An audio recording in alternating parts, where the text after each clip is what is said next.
guys, Chris here with Super Savvy Travelers. Before I start, please like this video and subscribe to our channel because we have a lot of important information coming up. And something very important, which I'm sure you're all looking at because they just made international news, is the botulism outbreak in Calabria. And when I say Calabria, I mean right next door to us. It was in Diamante. We hang out in Diamante all the time. And that's where the contagion happened. That's where the tainted food was found. Now, I do want to say that, first of all, this has been contained. It was found that a certain food truck was the emanation point of where these people bought these sandwiches. It was a sausage and broccoli green sandwich that apparently was the culprit here. Several people ate it. Several people got sick. One person died, and it seems that there was a woman who actually died of botulism a few days ago.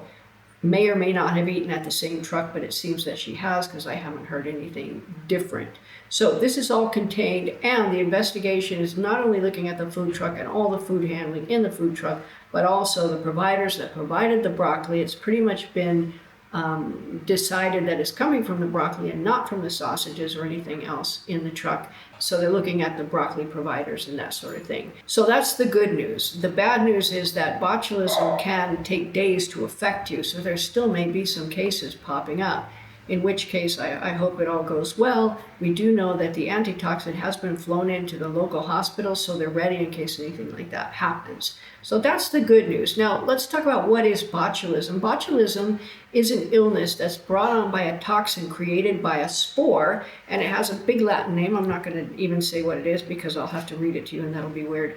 But it's brought on by a spore. And when I talk about a spore, I'm not talking about like the fungus spores, mushroom spores. I'm talking about a bacterium that is, protected and then gets disseminated out. And then it just hangs out, even if conditions are bad for that particular bacterium. It's protected. That makes it pretty resistant. And these botulism spores are all over. They're in the water. They're in the the environment. You can't avoid them. The good news is they're not what causes botulism, but they do cause the toxin, and the toxin is what causes botulism. The toxin, in order to be produced by the spores, has to be a certain temperature, a certain environment, and that kind of thing. And what we know is that botulism generally happens in food, and it's food that's usually been improperly canned or preserved. And that's why you see more cases in Italy, because everybody here cans and preserves. They get their gardens and they get going, and they everybody's got canned and preserved goods in their house that they've done themselves.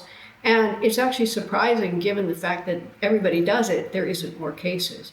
The thing to realize is that the toxin from these spores can be killed off by heating them to a certain temperature, and then keeping the temperature high for a certain amount of time. They can also be prevented by using enough acid and enough salt, and by canning correctly. The problem happens when you don't heat it up for a long enough time, or you don't heat it hot enough, or you don't have enough acid or salt, or it's improperly canned, meaning the seal is not tight and there's an entrance point for this stuff to get in.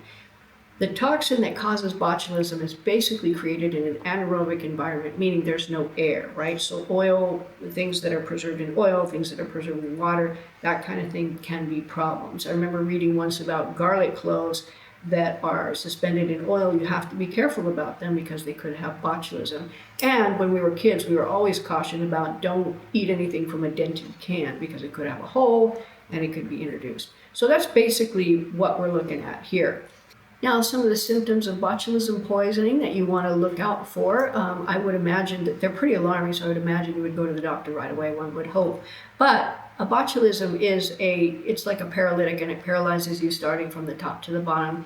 When you notice things with your eyes, blurred vision, droopy eyelids, dilated pupils, and that kind of thing. And then as the toxin goes, then it also descends down and ultimately goes down to your breathing and that kind of thing. It can be very, very dangerous, and you really want to go seek medical treatment if any of that stuff happens to you. Now, let's talk about food safety in Italy. Now, I did mention that a lot of the cases of botulism worldwide come from Italy, and in fact, botulism is so rare, there's only about 1,000 cases worldwide every year, but a lot of them do come from Italy because everybody cans. But I want to talk about eating out and eating in restaurants, because a lot of you are going to visit Italy and a lot of you are going to eat out. That's part of why you come. So I want to say that the food safety standards in Italy and in the EU, because Italy basically just follows the EU, are much stricter and much more stringent and really better controlled than in the US. In the EU, they have a system called the Hazard Analysis and Critical Control Point System. And what that system is basically a string of protocols and that kind of thing. And what it is it makes sure that from the farm all the way to the table, there are certain critical control points that are very, very well educated and policed, okay? So that you have a super transparent system. And when anything like this happens, they can find that point, that critical control point that went down, or was it properly observed or whatever, and they can shut it down, isolate it, and keep everything else going. It's a brilliant system, and I did study it quite a bit when I was thinking of doing breakfast at Casa Cristina. Now, doing breakfast at Casa Cristina was going to be a lot of study and a lot of certification, and I decided to just outsource it elsewhere. But it was very good that I was able to read this and understand just how safe the food is here in Italy. In addition, the EU has a rapid alert system, and we saw it in action with this whole thing. It's very transparent. They went right to the source. They shut everything down, they isolated the situation, and are handling it as per the protocols. I was really amazed. Within hours, they had the antitoxin flown in from Rome and various other points, Toronto, to the hospitals here in Calabria. I must say, it was really quite impressive to see. So in short, if you're worried about the food here in Italy, don't be. The standards are strict. The mere fact that everybody knows about all of this that went on in Calabria is testament to the fact that it's very transparent, and anything like this is treated with really the appropriate seriousness. If you're worried about it, I would eat at fixed location restaurants, not at food trucks, and not at anything that looks sketchy, or I would probably stay away from festivals if you want to be totally safe.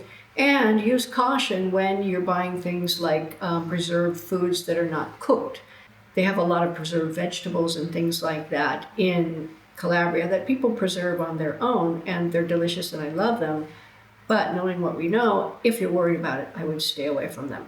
So there you go, guys. There's really nothing to worry about. They have this so under control. It's almost like a ballet choreographed, where they all came in and just did what they needed to do and handled the situation. I hope that this is the last we're going to see of any of this kind of stuff.